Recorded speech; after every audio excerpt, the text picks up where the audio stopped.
যেমন এক ভাইয়ের প্রতি এক ভাইয়ের একটা আন্তরিকতা থাকে, কিন্তু বর্তমান সমাজে আমরা আলোচনা করতে গেলে এক ভাইয়ের প্রতি এক ভাইয়ের আন্তরিকতা ওটা আর ওয়াজ করতে পারি না। হয়তো আলোচনা করতে পারবো, হাদিস শরীফ বলতে পারবো, কিন্তু সমাজের কোনো একটা ঘরের মধ্যে এক ভাইয়ের সাথে আরেক ভাইয়ের সম্পর্ক আছে আছে দেখাতে পারবেন? এই সমাজের কোনো ঘরের মধ্যে আমি জানি না, শতকরা সর্বোচ্চ হয়তো 5% ঘরের মধ্যে আন্তরিকতা থাকতে পারে। প্রত্যেকটা ঘরে ঘরে এক ভাইয়ের সাথে আরেক ভাইয়ের সাথে একটা বিরোধ, মতানৈক্য। এক ভাই আরেক ভাইকে পছন্দ করে না, এক ভাই আরেক ভাইয়ের উন্নতি পছন্দ করে না, একজন আরেকজনের উন্নতি পছন্দ করে না। সর্বদা চেষ্টায় তাকে কে কাকে নিচের দিকে টেনে নামানো যায়। আরেকজনের সম্মান হবে, মান সম্মানের উন্নতি হবে, আমার পছন্দ হচ্ছে না। আরেকজন উপরে চলে যাচ্ছে, আমার ভালো লাগতেছে না। আরেকজনের ইনকাম ভালো হচ্ছে, আমার পছন্দ হচ্ছে না।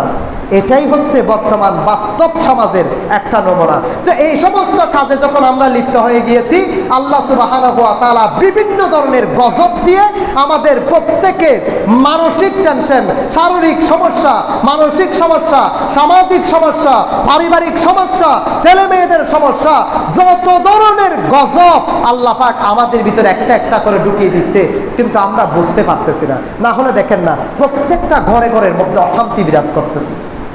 প্রত্যেকটা ঘরের মধ্যে আমিও মুসলমান, আপনিও মুসলমান, কিন্তু আমরা একজন আরেকজনকে বিশ্বাস করতে পারতেছি না।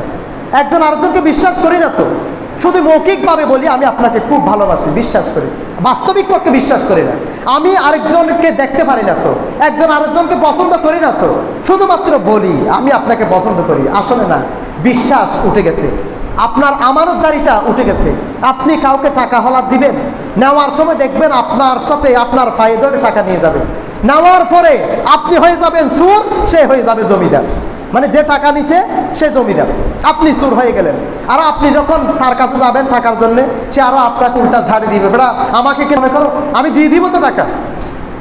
টাইম তো একটা একটা করে 50 মাস চেঞ্জ করেছে, টাইম একটা একটা করে 2-3 বছর খেয়ে ফেলছে, তারপরেও আপনাকে ঝাড়ি দিয়ে বলবে দিব তো টাকা, অল্প কিছু টাকা পাস। এখন আপনি যখন কর্জায়ে হাসানার দিকে যাবেন, মানে যেটা আল্লাহ পাক বলেছেন কর্জায়ে হাসানা, যে উত্তম কর্জ যেটা দেওয়ার কারণে আল্লাহ পাক জান্নাতের রাস্তা সহজ করে দিবে বলেছে।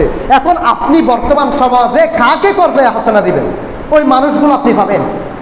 আপনি টাকা দিলেন, সে তো ঘোরাবেই, বরং আপনি টাকার জন্য গেলে সে আপনার শত্রু হয়ে গেছে। অথচ এর আগে কত সুন্দর সম্পর্ক, দুইজন বন্ধু একসাথে ব্যবসা করেছে, দেখবেন ব্যবসার মধ্যে দুইজনের মধ্যে একটা পৃথক হয়ে গেছে, বন্ধুত্ব নষ্ট হয়ে গিয়েছে। মানে এইগুলো আল্লাহর এক একটা গজব, আমাদেরকে মনে রাখতে হবে। বিশ্বাস উঠে যাওয়া এটা গজবের অন্তর্ভুক্ত। আমরা মুসলমান হওয়ার পরেও আমাদের ওয়াদা ঠিক না থাকা গজবের অন্তর্ভুক্ত। আমরা একজন অপরজনের গীবত করা এটা গজবের অন্তর্ভুক্ত।